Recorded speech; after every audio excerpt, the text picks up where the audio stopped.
गेः योगभ्रष्टोऽभिजायते प्राप्य पुण्यकृतां लोकान् उषित्वा शाश्वतिः समाः शुचीनां श्रीमतां गेः योगभ्रष्टोऽभिजायते प्राप्य पुण्यकृतान् लोकान् उषित्वा शाश्वतिः समाः शुचीनां श्रीमतां गेः योगभ्रष्टोऽभिजायते।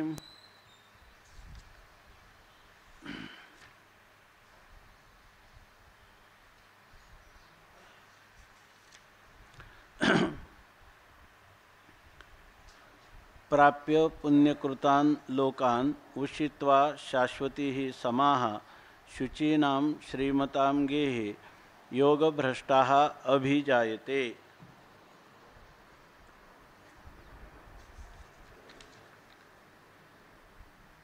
अर्जुन भगवान परमात्म्याला 6व्या अध्यायाच्या उपसंहारात एक प्रश्न विचारत आहे आणि तो प्रश्न असा आहे की श्रद्धापूर्वक परंतु प्रयत्नाची कमतरता अशा अवस्थेत आपण संसाराचा परित्याग केला परंतु मोक्षफलापर्यंत पोचलो नाही आणि साधनावर तर आरूढ झालेला आहे आणि अशा वेळी आपला आयुष्याची संध्याकाळ झाली किंवा आयुष्याचा दिवस मावळला तर अशा भक्ताची किंवा अशा योगाचं साधन करणाऱ्याची काय गती होते। या ठिकाणी जसा एखादा अकाळी आलेला मेघ ज्याप्रमाणे वर्षावही करीत नाही आणि टिकतही नाही त्याप्रमाणे त्याची त्या छिन्न अशा आभ्राप्रमाणे गती होते का, अशीच गती त्याची होते का, म्हणजे त्याचा नाश होतो का किंवा त्याचा नाश तर होत नाही ना, अशी शंका विचारली। आणि तो पुरुष ब्रह्मस्वरूपाच्या प्राप्तीसाठी निघालेला आहे परंतु मधीच त्याला विमूढ अवस्था प्राप्त झालेली आहे, तेव्हा असा जो पुरुष आहे त्या पुरुषाची काय गती होते हा माझ्या अंतःकरणामध्ये संशय आहे आणि त्या संशयाचं निराकरण करणारा तुझ्याशिवाय दुसरा कोणी नाही, असं अर्जुन अत्यंत श्रद्धापूर्वक भगवंताला शरणागतीपूर्वक आणि अनन्यनिष्ठा ठेवून हा प्रश्न जेव्हा विचारतो तेव्हा भगवंतानी त्या प्रश्नाचं उत्तर देताना पहिल्यांदा असं सांगितलं की तुला ही शंका आली ना, पण वस्तुस्थिती आहे की या अध्यात्म मार्गामध्ये नही कल्याणकृत कश्चित दुर्गतीम तात गच्छति। या ठिकाणी पार्थ नैवेह नामूत्र विनाशस्तस्य विद्यते, त्याचा या लोकातही कधी नाश होत नाही आणि परलोकातही नाश होत नाही। याचा अर्थ या लोकातलेही सर्व प्रकारची सुखच त्याला उपलब्ध होतात, त्याला या लोकातही दुःख होत नाही आणि परलोकातही मृत्यूनंतरच्या जीवनामध्ये त्याला कोणत्याही प्रकारचं दुःख प्राप्त होत नाही आणि त्याला जे सुख आहे त्या सुखाचा नाश न होता त्याचा अविनाशी सुख असं जे ब्रह्मसुख त्या ब्रह्मसुखातच पुढे जाऊन तो स्थिर होईल, अशाच प्रकारची योजना आहे। म्हणजे अशा पुरुषाचं ऐहिकही कल्याण होतं आणि पारलौकिकही कल्याण होतं, अशा प्रकारचं भगवंतानी अर्जुनाला प्रथम आश्वासित केल्यानंतर मग त्याचा पुढचा प्रवास होतो कसा याविषयी भगवान सांगतात। प्राप्य पुण्यकृतान् लोकान् उषित्वा शाश्वतीः समाः शुचीनां श्रीमतां गेः योगभ्रष्टाः अभिजायते। त्याविषयी सांगतात की योगभ्रष्टाः पुण्यकृतान् लोकान् प्राप्य शाश्वतीः समाः उषित्वा शुचीनां श्रीमतां गेः अभिजायते।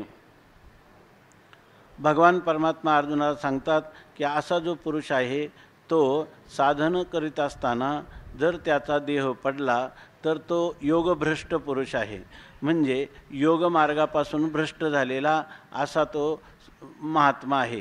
म्हणजे योगाचं साधन करत असताना त्या साधनाचं याची देही याची डोळा असं त्याला फल मिळालेलं नाही। मग असा योगापासून भ्रष्ट झालेला पुरुष तो मरणानंतर कुठं जातो तर पुण्यकृतान् लोकान्, जे पुण्याचरण करणारे लोक आहेत, म्हणती संसारी जन्मीजे यज्ञाधिक कर्म कीजे मग स्वर्ग सुख भोगीजे मनोहर, अशा प्रकाराने यज्ञाधिक कर्म करणारे जे लोक आहेत पुण्यकर्म करणारे त्यांना जो लोक प्राप्त होतो त्याच लोकाला हा पुरुष प्राप्त होतो। शाश्वती समा उषित्वा, आणि त्या लोकाला गेल्यानंतर तो शाश्वती म्हणजे अनेक वर्षानुवर्ष असा त्या ठिकाणी उषित्वा म्हणजे राहून, म्हणजे त्याचा अनेक काल म्हणजे दीर्घकाल त्याला हे स्वर्गसुख अनुभवायला मिळतं. आणि तत्रचे उषित्वा, त्या ठिकाणी तो राहून म्हणजे तिथं निवास करून किती दिवस, तर शाश्वती ही समाहा, हजारो वर्ष त्या ठिकाणी तो राहतो. आणि नंतर पुन्हा त्याला जन्म प्राप्त होतो, कारण त्याचा प्रवास मोक्षापर्यंत पूर्ण झालेला नाही. परंतु तरीही त्या ठिकाणी हजारो वर्ष स्वर्गसुख भोगल्यानंतर तो पुरुष शुचीनाम म्हणजे अत्यंत पवित्र आणि श्रीमताम म्हणजे अत्यंत ऐश्वर्यवान अशा लोकांच्या घरी तो उपजायते किंवा जन्म घेतो. अभिजायते उत्पन्न होतो. म्हणजे त्याला जरी मनुष्य शरीर आलं तरी त्या पूर्वी केलेल्या योगाभ्यासाचं फळ म्हणून त्याला उत्तम कुलात म्हणजे ज्या घरामध्ये श्रीमंती किंवा ऐश्वर्यही आहे आणि त्याच्यामध्ये पावित्र्य आहे, काही ज्ञानाच्या योगाच्या परंपरा आहेत, अशाच घरामध्ये तो पुरुष जन्माला येतो असं भगवान अर्जुनाला सांगतात. आता या संबंधाने माऊली चिंतन सांगतात, तव कृष्ण ऐके कौतिक हे कैसे, जे शतमखा लोकसायासे, ते तो पावे अनायासे कैवल्य कामू. ऐक, आता म्हणतात ऐक अर्जुना, त्याची पुढची गती काय आहे, तर हे कैसे कौतिक, ही मोठी कौतुकाची गोष्ट आहे, आश्चर्याची गोष्ट आहे. हे एक अद्भुत असं आहे की हा जो पुरुष आहे की तो कुठं जातो, तर जे शतमखा म्हणजे जे लोक मोठ्या कष्टाने मख म्हणजे यज्ञ, शतमख म्हणजे 100 यज्ञ करतात आणि यज्ञ करून ते जे पावे ज्या लोकाला, आणि सायासे अत्यंत कष्टाने ज्या इंद्रादी लोकांना ते प्राप्त होतात कष्टाने, ते तो कैवल्य कामो अनायासे पावे. तो त्याला इच्छा कशाची, त्याला इंद्रादी किंवा जे शेकडो यज्ञ करून प्राप्त होणारं इंद्रादी किंवा ब्रह्मदेवादी ही जी पदं आहेत, ह्या पदाची त्याला इच्छा नाही. तो कैवल्य काम आहे म्हणजे केवळ मोक्षाची इच्छा करणार आहे, पण त्याला या ठिकाणी मोक्ष प्राप्त होत नाही. परंतु अनायासे काही प्रयत्न न करता, जिथं इंद्रादिकांचं पद मिळवण्यासाठी अनेक वर्ष जन्मभर शेकडो याग करावे लागतात, ते याग न करता देखील त्या मोक्षप्राप्तीची इच्छा करणाऱ्या पुरुषाला ते सगळे भोग, इंद्रादिक पदांचे प्राप्त होणारे भोग त्याला प्राप्त होतात. म्हणजे त्याला प्राप्त होतात म्हणजे त्यांनी त्याच्यासाठी केलेले नाही, परंतु दंड म्हणून त्याला प्राप्त होतो. जे लोक ब्रह्मादी पदाची इच्छा करण्यासाठी यज्ञ करतात त्यांना आपले दिव्यानंद स्वामी सांगतात की त्यांना ते बक्षिसाच्या पारितोषिकाच्या रूपात प्राप्त होतं. आणि तू मोक्षाला नाही गेला, हा घे दंड. पण त्याला काय आहे दंड म्हणजे कोणता, ब्रह्मदेव किंवा इंद्रादिक पद, त्या पदांचं पद त्याला प्राप्त होणं हेच त्याला काय आहे, दंड आहे. परंतु तसं पाहिलं तर आपल्या सामान्य विचार करणाऱ्या लोकांच्या दृष्टीनं त्याला काहीही न करता ते स्वर्गातले भोग प्राप्त होतात. मग तेथीचे जे अमोघ अलौकिक भोग भोगिताही सांग कंटाळे म्हण. त्याला वास्तविक हे पद प्राप्त झालं, मग तिथं त्याला आनंद वाटत नाही की मला काही न करता अनायासे, हे त्याला वाईट कशाचं वाटत राहतं की मी मोक्षासाठी निघालो होतो आणि मला मोक्ष प्राप्त झाला नाही, याचं त्याच्या मनामध्ये हळहळ वाटते. आणि ते माऊली सांगतात, मग तेथीचे जे अमोघ, तिथले जे भोग आहेत ते भोग अमोघ आहेत, म्हणजे कधी व्यर्थ न जाणारे अशा प्रकारचे आहे. पुन्हा ते अलौकिक आहे. लोकामध्ये जसं शब्दस्पर्शादी इहलोकामध्ये ह्या रसरक्त सप्तधातूंच्या शरीराच्या द्वारा भोग भोगले जातात असं नाही.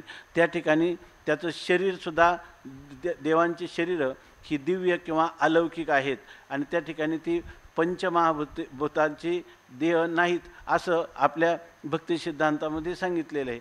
तर त्याच्या ठिकाणी ते अलौकिक अशा प्रकारचे भोग आहे, अलौकिक किंवा दिव्य अशा प्रकारचे शरीर आहे, ज्या ठिकाणी अमृत पान करायला मिळतं, चिंतामणी आहेत, चिंतामणीच्या त्या ठिकाणी काही सडका आहेत असं वर्णन केलं. कल्पतरूची उद्यानं आहेत, रंभेसारख्या नर्तन करणाऱ्या त्या ठिकाणी अप्सरादी आहेत असं वर्णन केलेलं आहे. आणि असे दिव्य भोग तो भोगतो. परंतु हे भोग भोगत असताना ते म्हणतात भोगित आहे, जरी तो भोगत असला कारण त्याला तरी कांटाळे मन, त्याचं मन त्या ठिकाणी ह्या भोगांपासून उद्वेगाला प्राप्त होतं, कंटाळतं. तो उलट भगवंताला प्रार्थना करतो, हा अंतरायो अवचिता का ओढवला श्री भगवंता, दिवी भोग भोगिता अनुतापी नित्य. या ठिकाणी म्हणतात हा तिथं तो प्रार्थना काय करतो की हे भगवंता, हा अवचिता हा अंतरायो का ओढवला, मला हे अवचित अचानक अशा प्रकारचा अंतराय म्हणजे विघ्न प्रतिबंध का ओढवला, मला का बरं प्राप्त झालं. याचा अर्थ मी निघालो होतो मोक्षप्राप्तीसाठी आणि मला या ठिकाणी हा प्रतिबंध येऊन मला ह्या स्वर्गाधिकांच्या अलौकिक भोगामध्येच मला इथं अडकावं लागलं. असा दुर्धर प्रसंग माझ्यावर परमात्मन का बरं दिला असं सांगतात. नाथ महाराज लिहितात की एक मनुष्य काशी यात्रेला निघाला, मध्ये काही पाऊस वगैरे आला म्हणून एकाच्या घराच्या आडोशाला म्हणून थांबला, तर ते वेश्येचं घर होतं आणि त्याच ठिकाणी तो भुलला. आणि नंतर काही काळ गेल्यानंतर त्याला पश्चाताप आला की मी काशी यात्रेला निघालेला, मला हा प्रतिबंध कसा आला. तसाच हा निर्वाणाच्या म्हणजे मोक्षाच्या मार्गावर निघाला असताना त्याला मध्येच हा स्वर्ग का बरं प्राप्त झाला आणि हे भोग अपरिहार्यपणे दंड स्वरूपात का मला भोगावे लागले. म्हणून जरी तो भोग भोगत असला तरी दिवी भोग भोगिता, दिवी म्हणजे स्वर्गातले भोग भोगीत असताना नित्य अनुतापी, त्याला सर्व काळ सारखा पश्चाताप होत राहतो. जसं जीव ज्या वेळेला आईच्या गर्भात, गर्भ उपनिषद म्हणून आहे आणि तुकोबारायांनी त्याच्यातल्या त्या मंत्रांचा अनुवाद केलेला आहे.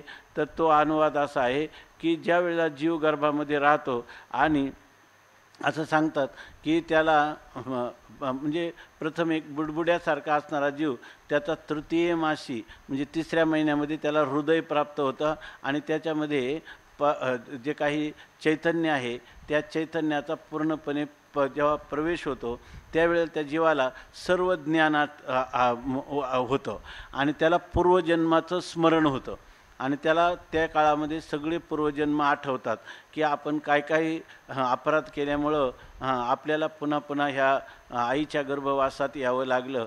तर त्याला वाटतं की आता हा मनुष्य जन्म आहे, तर मनुष्य जन्मामध्ये आपण ज्या मानवी मातेच्या उदरात राहतो तिथं तो प्रार्थना करत असतो असं द्रष्टे ऋषी म्हणतात.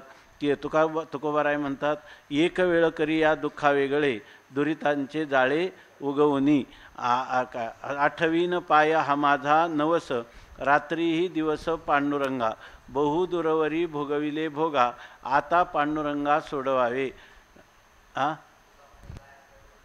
तुका म्हणे काया करीन कुरवंडी ओवाळूनी सांडी मस्तक हे. जर देवा ह्या वेळेला तू मला ह्या गर्भवासाचं जे दुःख आहे तर आता ह्या माझा शेवटचा जन्म होऊ दे. आता मी ह्या जन्मामध्ये आईच्या उदरातून बाहेर आल्यावर मरणापर्यंत तुझ्याशिवाय दुसरं कोणाचंही चिंतन करणार नाही, नित्य तुझंच अनुसंधान करील. पण आता मला ह्या गर्भवासाच्या दुःखातून सोडव की ज्या ठिकाणी गर्भवासीचे दुःख गाढे कोणापुढे सांगिजेल. या ठिकाणी मांस मळमूत्र दाना तुझं क्षणक्षणा ध्यात असे, अशा प्रकारचं हे जे दुःख आहे याच्यातून सोडव. तसाच हा जो जीव आहे तो स्वर्गाला जेव्हा या ठिकाणी सुखभोग भोगतो त्यावेळेलाही त्याच्या अंतरामध्ये त्याला म्हणतात पूर्वजाती स्मरा हा नराहा, म्हणजे पूर्वजन्माचं त्याला पूर्णपणे गर्भावस्थेत स्मरण असतं. यालाही आपल्या पूर्वजन्मात आपण काय साधन केलं आणि कोणत्या प्रकारचा असा प्रतिबंध आला की जेणेकरून मी मोक्षाला पोचलो नाही, याचं कशावरून, ज्या अर्थी मी आईच्या गर्भात आलो त्याचाच अर्थ मी पूर्वजन्मामध्ये ज्ञान प्राप्त करून घेतलं नाही. जर त्या जन्मात मला ज्ञान झालं असतं तर मागील या जन्मा मुक्त झालो असं माझं झालं असतं तर आता मी पुन्हा आईच्या उदरात आलो नसतो. ज्या अर्थी आईच्या उदरात आलो त्याच अर्थी माझा पूर्वीचा मोक्षाचा प्रवास पूर्ण झालेला नाही, असा तो तिथंही विचार करतो. दिवी भोग भोगिता अनुतापी नित्य, पाठी जन्मे संसारी परी सकल धर्माच्या माहेरी लांबा उगवे आगरी विभव श्रेयेचा. पाठी म्हणजे नंतर, म्हणजे असा तो पुरुष जेव्हा स्वर्गामध्ये सारखी तळमळ करत असतो, पश्चाताप करीत असतो, आणि मग ते पुण्य संपल्यानंतर तेतम भुक्त्वा स्वर्गलोकम विशालम क्षिणे पुण्यमर्त्यलोकम विशंती. त्याप्रमाणे तो पाठी जन्मे संसारी, पुन्हा तो ह्या मृत्यूलोकामध्ये मानवी देहाला प्राप्त होतो. आणि परंतु कुठं कसा प्राप्त होतो? सकल धर्माची या माहेरी. तो अशा ठिकाणी जन्माला येतो की जे संपूर्ण जे धर्म आहेत, धर्म म्हणजे येतो अभ्युदयो निःश्रेयस सिद्धी, ज्या ठिकाणी आपल्याला इहलोकातलंही सुख मिळेल आणि निःश्रेयस म्हणजे मोक्षही प्राप्त होईल, अशा प्रकारचं विभव श्रेयेचा, ज्या ठिकाणी वैभव किंवा श्री म्हणजे संपत्ती वगैरे भरपूर असते, म्हणजे श्रीमंती असते, अशा त्या धर्माचं माहेरघर, म्हणजे ज्या घरामध्ये सगळे जे लोक आहे ते सगळं त्या घरामध्ये किंवा आपले आई वडील हे धर्माचं माहेरघर आहेत, अशा कुलामध्ये अशा आईवडिलांच्या उदरी तो जन्माला येतो की जे सगळं धर्माचं माहेर आहे, म्हणजे ज्यांच्या जीवनामध्ये तस्मात् शास्त्रम प्रमाणंते असं समजून जे आपला जीवननिर्वाह करतात, आध्यात्मिक साधना करतात आणि त्यांना पूर्वपुण्याने भरपूर धनसंपत्ती आहे आणि धर्माचंही पालन करतात, की या ठिकाणी वेदविहिता धर्म, वेदाने जे सांगितलेलं आहे तर त्यात सांगितलं, शास्त्र म्हणेल ते सांडावे, जे राज्य ही तृण मानावे, घे म्हणितल्या न म्हणावे विषयी विरुद्ध. अशा प्रकारचं शास्त्राच्या आज्ञेवरून ज्यांनी आपलं जीवन ओवाळून टाकलेलं आहे, अशा धर्माच्या माहेर घरामध्ये तो त्याचा जन्म म्हणजे काय म्हणतात, लांबा उगवे आगरी विभव श्रेयेचा. जसा आगर म्हणजे ते जे भाताचं भात शेती पिकणारी जी जमीन असते तिच्यामध्ये लांबा उगवे म्हणजे ते भातगोट्याचं रोप कापून नेल्यानंतर खालून जे त्याला अधिक कोंब फुटतात आणि ते कोवळं लुसलुशीत अधिक तरतरीत अशा प्रकारचं त्या भाताचं ते रोप येतं. त्याप्रमाणे ह्या कुळामध्ये हा पुन्हा लांबा उगवे आगरी म्हणजे ते भातगोटा त्याचं रोप कापल्यानंतर ते ज्याचं नवीन असणारं रोप जसं अधिक चांगल्या प्रकाराने उगवतं, त्याप्रमाणे मुळातच धर्माचे संस्कार असणारे आईवडील आणि त्यांच्या पोटाला हा आला म्हणजे जणू काही लांबा उगवे आगरी विभवश्रेयेचा. त्या ठिकाणी अशा कुळात जन्माला येतो की ऐश्वर्यरूपी विभवश्री म्हणजे ऐश्वर्यरूपी असणारी जी लक्ष्मी, त्या लक्ष्मीच्या शेतात तो भाताचं पीक कापून टाकल्यानंतर बुडख्यापासून पुन्हा उगवलेलं जे भातगोट्याचं रोप आहे त्याप्रमाणे हा उगवतो. याचा अर्थ त्याला पूर्वीचं जरी आयुष्य त्याचं संपलेलं असलं तरीसुद्धा पूर्वदेहातून म्हणजे पूर्वीचे जे संस्कार होते त्याला ते सगळे संस्कार अधिक रीतीनं घेऊन उठतो आणि हे संस्काराला पोषण करणारे कोणी पुन्हा धर्माचं माहेरघर असणारे अशा आईवडील आहेत. आणि त्याचे पूर्वीचे संस्कार आहे. आता ते पूर्वीचं भातगोट्याचं रोप कापलं म्हणजे याचा पूर्वीचा देह पडला तर नवीन जर ते रोप जसं आहे ते लुसलुशीत अशा प्रकाराने अधिक अंकुरित चांगल्या प्रकाराने होतं, तसंच हे पूर्व असणारे संस्कार त्याच्यापेक्षा अधिक प्रबल होऊन तो या ठिकाणी या अशा कुळामध्ये जन्म घेतो. पवित्र ते कुळ पावन तो देश, जेथ हरीचे दास जन्म घेती, कर्मधर्म त्यांचा झाला नारायण, त्यांचेनी पावन तिन्ही लोक. अशा प्रकारच्या कुलामध्ये हा जन्म घेतो. ते कसे असतात म्हणजे ज्या कुलामध्ये जन्म घेतो तिथे एकतर विभवश्रेया म्हणजे वैभवरूपी लक्ष्मी, ऐश्वर्यरूपी लक्ष्मी असते आणि त्याच शेतामध्ये जे भातगोटा उगवतो त्याचप्रमाणे जिथं ऐश्वर्यरूपी लक्ष्मी आहे तिथंच याचा जन्म होतो. श्रीमता म्हणजे लक्ष्मी, श्रीमंती किंवा त्या श्री शब्द सगळ्याचं उपलक्ष घ्यायचं. शुची म्हणजे पवित्र, अंतर्बाह्य पवित्र असणारे आणि त्या ठिकाणी यश, श्री, औदार्य, ज्ञान, वैराग्य, ऐश्वर्य सगळे जिथं आहेत अशा कुळात तो जन्म घेतो. असं जया ते नीतिपंथे चालिजे, सत्यधूत बोलिजे, देखावे ते देखीजे शास्त्रदृष्टी, म्हणजे खरं जे भाग्यवान गृहस्थाश्रम की ज्याचं वर्णन करायचं धन्यो गृहस्थाश्रम हा, तर त्याचं स्वरूप पण माऊली या ठिकाणी सांगतात की कोणत्या कुळात जन्माला येतो. जया ते नीतिपंथे चालिजे, ते म्हणतात ज्या कुळामध्ये नीतिपंथ, नीती नयती इति नीती, मनुष्याला कल्याणाकडं शांतीकडं सद्गतीला नेते, तिला म्हणतात नीती. आणि नीतिपंथे चालिजे म्हणजे नीतीच्याच मार्गाने चालायचं. नीतीच्या मार्गाने म्हणजे आपल्याला या लोकातलं सर्व प्रकारचं सुख सहज उपलब्ध व्हावं यासाठी जी काही आचारसंहिता सांगितलेली आहे तिला म्हणतात नीती. आणि त्या नीतीचं 10व्या अध्यायामध्ये व्याख्या सारातहार निर्धारितया धर्मज्ञानाचा पक्ष धरितया सकल शास्त्रा माझी या नीतिशास्त्र ते मी, ज्याच्यामध्ये धर्म आणि ज्ञान म्हणजे आचार आणि विचार ह्या दोन्हींचाही समन्वय ज्या ठिकाणी साधलेला आहे. ज्यांनी जीवनात धर्म आणि ज्ञानाचा पक्ष म्हणजे पक्षपाती धोरण आहे, कोणतंही आचरण ते धर्मशास्त्राप्रमाणेच करणार आणि कोणतंही आचरण जे आहे तर ते आपलं वेदांत शास्त्रापासून वेदांत विचारापासून होणारं जे ज्ञान त्या दोन्हींचाच पक्ष धारण करणार. ठीक आहे ना. आणि पुन्हा काय आहे सारासार निर्धारत्या, आणि प्रत्येक ठिकाणी कोणताही प्रकार समोर आला, कोणताही प्रसंग समोर आला तर त्याच्यात सार काय आणि आसार काय या ठिकाणी याचं ग्रहण करणारा, साराचंच ग्रहण करणारा, असाराचं त्याग करणारा, असं जे काही आचार पद्धती आहे तिला काय म्हणतात नीती. नीती ही भगवंताची विभूती आहे असं सांगितलं. या आणि ही जे लोक आहेत ह्या ग्रस्थाश्रमातले ते नीतीला धरूनच चालतात म्हणून नीतिपंथे चालिजे. आणि केवळ नीती सत्यधूत बोलिजे, आणि त्याचं कोणतंही जे भाषण आहे ना सत्यधूत म्हणजे जे सत्याने पवित्र झालेलं अशाच प्रकारचं जे बोलणं आहे ते बोलणं तो करतो. सत्यधूत बोलिजे, कोणतंही त्याचं जे बोलणं असेल ते सत्यम ब्रूयात. त्या ठिकाणी श्रुतीनं सांगितल्याप्रमाणे सत्य म्हणजे असत्याचा स्पर्श न झालेलं असंच त्याचं बोलणं असतं.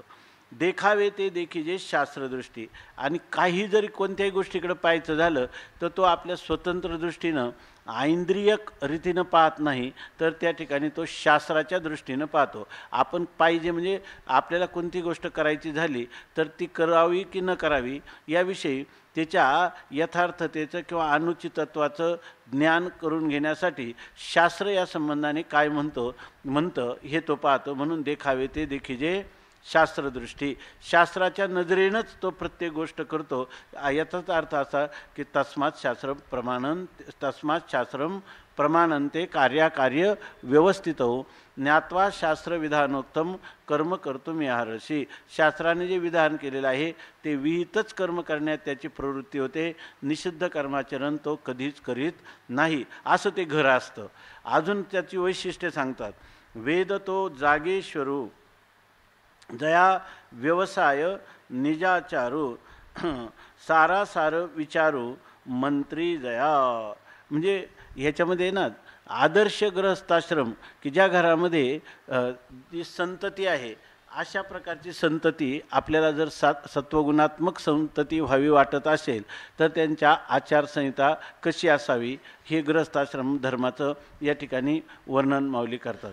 म्हणजे हे ध्वन्यर्थाने हे उत्तम गृहस्थाश्रमाचं वर्णन आहे. आपल्याला जर वाटत असेल आपल्या हिता जो असे जागता धन्य माता पिता तयाचिया कुळी कन्यापुत्र होती जे सात्विक तयाचा हरिख वाटे देवा गीता भागवत करीती श्रवण अखंड चिंतन विठोबाचे तुका म्हणे मज घडो त्यांची सेवा तरी माझ्या दैवा पार नाही. अशा प्रकारची संतती आपल्या जीवनात यावी, त्यांची सेवा घडावी.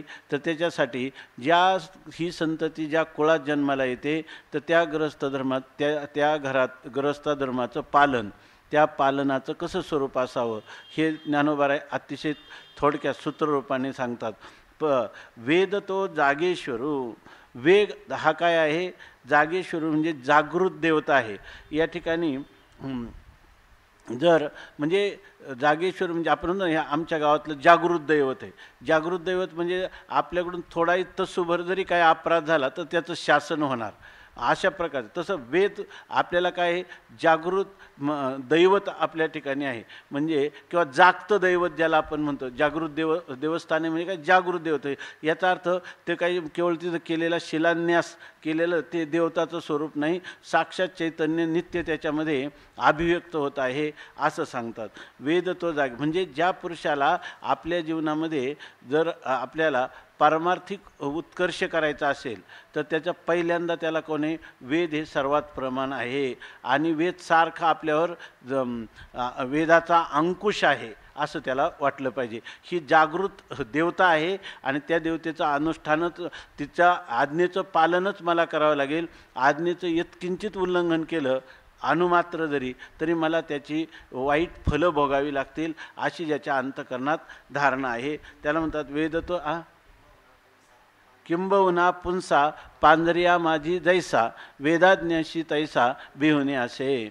या ठिकाणी पोपट जो आहे ना तो पिंजऱ्यामध्ये जसा सारखा भिवून असतो, न जाणू एखादं मांजर वगैरे येऊन हल्ला करील का, ऐकी नाही काही असं, तसं मी न जाणू ह्या वेदाचं उल्लंघन केलं तर माझा सत्यानाश होईल अशा प्रकारचं त्याच्या अंतःकरणात धारणा असली पाहिजे. म्हणून वेद तो जागेश्वरू जया व्यवसाय निजाचारू. आणि त्याचा व्यवसाय म्हणजे त्याचा खरा जीवनामध्ये प्रयत्न, व्यवसाय म्हणजे उद्योग किंवा प्रयत्न, तो प्रयत्न काय आहे निजाचारू. निजाचारू म्हणजे स्वे स्वे कर्मण्यभिरता संसिद्धीम लभते नराः स्वकर्मनिरताः सिद्धिं यथा विंदती तच्छृणु यत प्रवृत्तिर्भूतानां येन सर्वमिदं ततं स्वकर्मणा तमभ्यर्च सिद्धिं विंदती मानवः. तया सर्वात्मका ईश्वरा स्वकर्म कुसुमांची विरा पूजा केलिया होया अपारा तोषा लागी मग ती पूजे रिझलेने आत्मराजे वैराग्य सिद्धी देजे पसाय तया. त्या ठिकाणी त्याचं विहित म्हणजे वेदाने सांगितलेलं की ज्याचं विधान केलेलं आहे तोच त्याचा निजाचारू, तोच त्याचा स्वतःचा आचार धर्म आहे. म्हणजे वर्णाश्रम, मला जो वर्णाश्रम धर्म प्राप्त झालेला आहे तोच त्याचं पालन करणं हेच माझा मुख्य व्यवसाय आहे असं ज्याला वाटतं त्या व्यवसाय निजाचारू. त्याच्या जीवनामध्ये मंत्री कोण आहे, सल्लागार कोण आहे तर सारासार विचारू मंत्री जया. ज्याची सदसद विवेक बुद्धीमध्ये सार काय आहे आणि आसार काय आहे, फलकट तो संसार आणि येथ सार भगवंत असं जसं तुकोबाराय म्हणतात त्याप्रमाणे सार आणि आसार. सार सार सार विठोबा नाम तुझे सार म्हणून शिळपाणी जपत आहे वारंवार. जे काही नाम हे साराचंही सार आहे अशा प्रकारचं. किंवा सार काय आहे म्हणजे ज्याच्यातून आपलं खरं ऐहिक किंवा पारलौकिक कल्याण जे होतं त्याच्यापेक्षाही आपलं आध्यात्मिक कल्याण मोक्ष प्राप्ती हे मुख्य आहे आणि हे सर्वांचं सार आहे.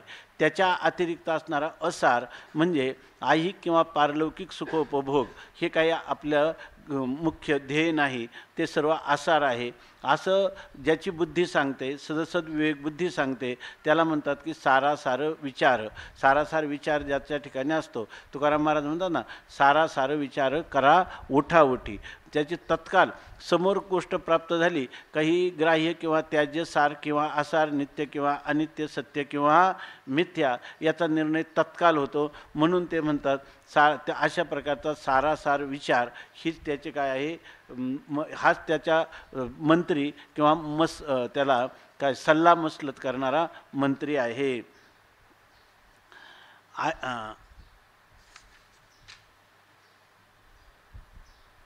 जया कुळी चिंता झाली ईश्वराची पतिव्रता जया ते गृहदेवता आदी रुद्धी. जयाच्या कुळी चिंता ईश्वराची पतिव्रता झाली. ज्याच्या कुळामध्ये म्हणजे ज्या कुळामध्ये चिंता म्हणजे आपल्याला कोणत्याही प्रकारची चिंता जर करायची असेल किंवा चिंता कधी लागते, एकच विषय आपल्याला जेव्हा हवा असा वाटतो म्हणजे तोच विषय आपल्याला प्राप्त झाला पाहिजे त्यावेळेला मनुष्याची प्रयत्न न करता देखील त्याचं चिंतन व्हायला लागतं. मग ही जी चिंता नावाचे एक स्त्री आहे समजा तर ती चिंता कोणाविषयी असते ती ईश्वराची पतिव्रता झाली. ती ईश्वराचं पातिव्रत्याचं ईश्वराच्या पातिव्रत्याचं त्याला काय म्हणतो आपण, तिनं निश्चय केलेला आहे. म्हणजे चिंता ईश्वराची पतिव्रता झाली म्हणजे पतिव्रतेचं काम काय आहे? पतिव्रतेचं काम आहे पतिव्रता नेणे अनेकांची स्तुती आणि सर्व भावे पती ध्यानी मनी. गावा गेली या वल्लभू पतिव्रतेचा विरह क्षोभू भल ते सनी हानी लाभू न मनी जेवी. पतिव्रतेला दुसरं काहीच नाही. पतिव्रता फक्त आपल्या पतीचं चिंतन करत राहते. बाकीच्या जीवनामध्ये काय लाभ झाला आणि काय हानी झाली याचा देखील ती विचार करत नाही. पती हेच तिचं केवळ दैवत आहे.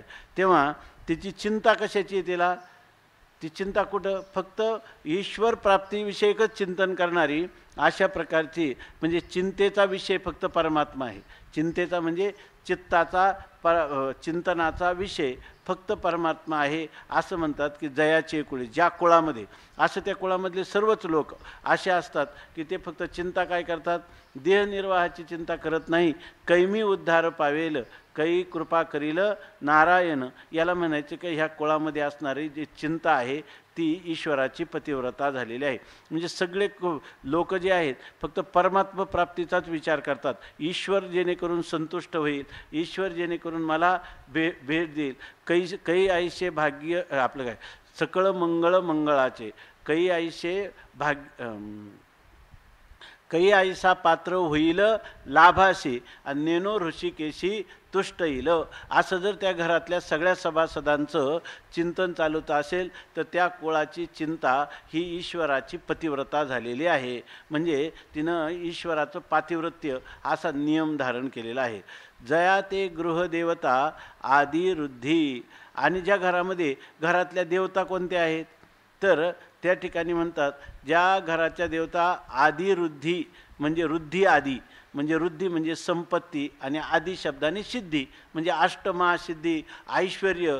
त्या घरामध्ये त्या घराच्या अधिष्ठात्री देवताच झालेले आहेत. म्हणजे त्या घरामध्ये धनाला ऐश्वर्याला अष्टमहासिद्धी ओळगती द्वारी नवजती दुरी दवडिता अशा प्रकारचं ऐश्वर्य, म्हणजे त्याच्यामध्ये शुद्ध पुरुषांचे जन्म, ज्यांना ह्या अष्टमहासिद्धी प्राप्त झालेल्या आहेत, भरपूर ऐश्वर्य आहे, असं त्या कुळाचं वैभव आहे. आणि हे कुळाचं जे वैभव आहे हे झालं त्यांचं धर्माचं अनुष्ठान करणारे ते असल्यामुळं. या ठिकाणी धर्माचं अनुष्ठान करणारे, आणि केवळ एवढंच आहे त्यांच्या ठिकाणी असं नाही, तर त्या ठिकाणी ईश्वर चिंतन चालू आहे. म्हणजे ईश्वर चिंतनही आहे आणि या ठिकाणी त्यांना रुद्धिसिद्धी पण प्राप्त आहेत, असं ते कुळ आहे. याचा दुसरा अर्थ असा की असे जर शास्त्रामध्ये तस्मात् शास्त्रम प्रमाणन्ते, या न्यायाने आपल्या जीवनाचा निर्वाह करणारे किंवा आपल्या जीवनाला वेदाचं विधान हेच आपलं जीवन आहे, म्हणजे विधानाप्रमाणे त्याचं अनुसरण करणं असं वाटत असेल, ईश्वर भक्ती त्या सर्वांच्या अंतःकरणात आहे आणि याशिवाय ईश्वर हेच आपलं सर्वात श्रेष्ठ गंतव्य किंवा प्राप्तव्य आहे, असं ज्या ठिकाणी झालं ना तिथं आपोआपच अष्टमहासिद्धी ओळगती द्वारी, म्हणजे त्या गृहस्थाश्रमामध्ये आपोआपच ह्या सगळ्या गोष्टी घडतात असंही माऊली सांगतात. हा त्याचा ध्वन्य अर्थ आहे किंवा व्यंजन आहे. ऐशी निज पुण्याची जोडी वाढीनली सर्व सुखाची कुळवाडी, ते जन्मे तो सुरवाडी योगच्युतो. आता म्हणतात असं हे कुळाचं वर्णन केलं आणि अशा कुळामध्ये हा जो योगभ्रष्ट पुरुष आहे तो जन्माला येतो. आईशी निज पुण्याची जोडी, अशी हेच पुण्य मिळवावं लागतं, याच्यासाठी श्रम घ्यावे लागतात. निज पुण्याची म्हणजे आपण स्वतः प्रयत्न करून आपल्या पुण्याने संपादन केलेली जोडी, म्हणजे संपादन केलेली, आणि वाढीनली सर्व सुखाची कुळवाडी, आणि इथं सर्व सुखाची कुळवाडी वाढली. म्हणजे कुळवाडी म्हणजे आपण जो शेतीचा व्यापार करतो, पण इथं कोणता व्यापार आहे?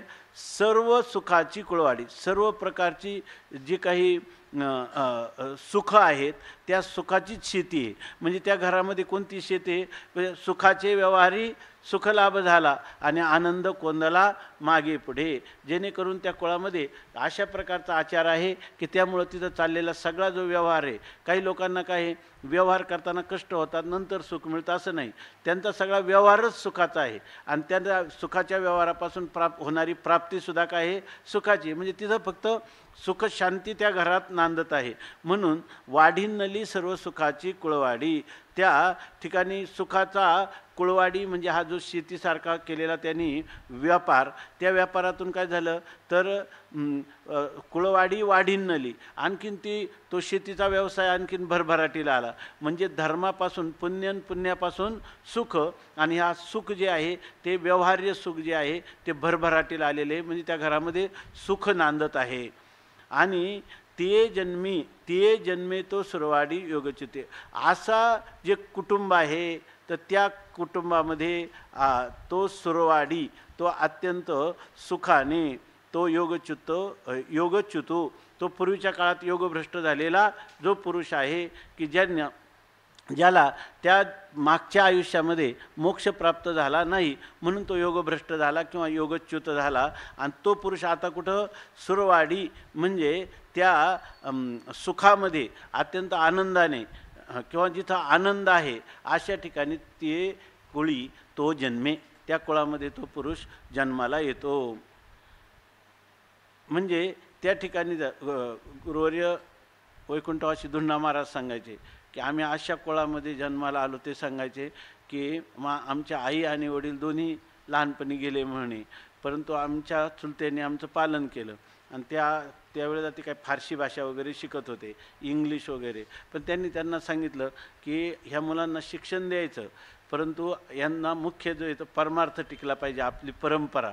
म्हणून ते सांगायचे की आम्हाला शिकवायला गुरुजी होते. जोग महाराजांनी त्यांना भजन शिकवलं. ते म्हणजे मी लहान होतो पण मला आठवते की जोग महाराजांनी मला चाली शिकवल्या होत्या. त्या घरात ते काय महापुरुषांचं येणं जाणं असायचं तिथं. आणि त्यांनी जे पंडित त्यांना गीता पाठ करायला, तर ती गीता ते आंघोळ करता पाठ झाली म्हणे आमचे. कारण ते जे आहे ना, आम्हाला आंघोळीला पाणी घालायला सुद्धा दुसरा माणूस होता, तांब्यासुद्धा घेण्याचे कष्ट म्हणे आम्हाला करावं नाही. घरात श्रीमंती पण होती आणि हे ज्याला सत्कुळामध्ये पण जन्म होता. तर ते म्हणे ते गुरुजी अगोदर आम्हाला संता द्यायचे आणि सांगायचे तांब्या पडला का तुम्ही लगेच धर्मक्षेत्रे कुरुक्षेत्रे जेवढी आवृत्ती होईल तेवढी करायची.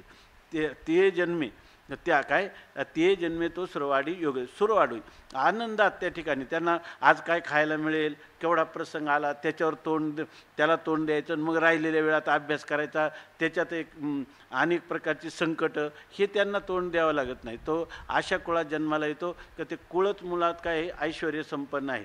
पण नुसतं ऐश्वर संपन्न नाही, तर काही कुळं कशी आहेत खूप पारमार्थिक आहेत पण बिचाऱ्यांना संध्याकाळची भ्रांती आहे. काहींना खूप श्रीमंती आहे पण त्यांच्या घरामध्ये कुठल्याही प्रकारचे संस्कार नाही. काल एक जण आला होता, तर त्यांनी काय केलं, त्याचा मुलगा इथं संस्थेत आणला.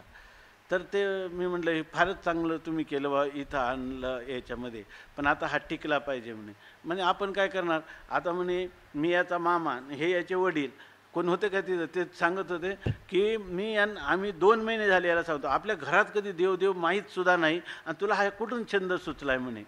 आता तो काय ऐकतच नाही म्हणे. मग अशा कुळात तो मुलगा जन्माला आला. आता त्याला अनेक प्रकारच्या प्रतिकूलता राहतील की नाही. तो नाही मी मामा म्हणे, आईच्या कुळातला मी म्हणजे त्याने एवढं स्पष्टीकरण केलं नाही. तो म्हणला मी मामा ना हे वडील म्हणे, आम्ही दोघं 2 महिने सांगतो, हे आपल्या घरात कधी आलं नाही, हे माळण हे तुला कुठून सुचलं, तर तू अजून हे कर, तू दुसऱ्या कुठेही जा, तुला शाळेत आम्ही घालतो. पण हा मुलगा 2 महिने ऐकत नाही म्हणे. याचा अर्थ की एक वातावरण जरी आहे त्याला परंतु त्याला बाहेरचं वातावरण नाही. तर ज्या घरामध्ये हे आंतरबाह्य सगळं अनुकूल असतं अशा कुळात तो पुरुष जन्माला येतो. अथवा योगिनामेव कुले भवति धीमताम् एतद्धि दुर्लभतरं लोके जन्म यदीदृशम्. अथवा योगिनामेव कुले भवति धीमताम् एतद्धि दुर्लभतरं लोके जन्म यदीदृशम्. अथवा योगिनामेव कुले भवति धीमताम् एतद्धि दुर्लभतरं लोके जन्म यदीदृशम्. अथवा योगिनामेव कुले भवति धीमताम् एतद्धि दुर्लभतरं लोके जन्म यदीदृशम्. अथवा योगिनाम एव कुले भवति धीमताम एतद ही दुर्लभतरम लोके जन्म यदि दृशम. अथवा धीमताम योगिनाम एव कुले भवति लोके ही यत ईदृशम जन्म एतद दुर्लभतरम. अथवा आता दुसरं सांगतात, म्हणजे श्रीमंत कुळात आणि पवित्र कुळात जन्माला येतो असं एक घडतं त्याच्या बाबतीत. अथवा किंवा कधी कधी काय घडतं, असा जो योगभ्रष्ट पुरुष आहे तो अशा कुळात येत नाही, तो कुठे येतो, योगिनाम एव कुले भवती. हा जो पुरुष आहे तो धीमताम योगिनाम, धीमान म्हणजे बुद्धिमान लोक आहेत, आणि त्या धीमताम योगिनाम बुद्धिमान असणाऱ्या जे कुलीन पुरुष आहेत, पण कसे आहेत, बुद्धिमान आहेत परंतु त्यांना 18 विश्व दारिद्र्य आहे.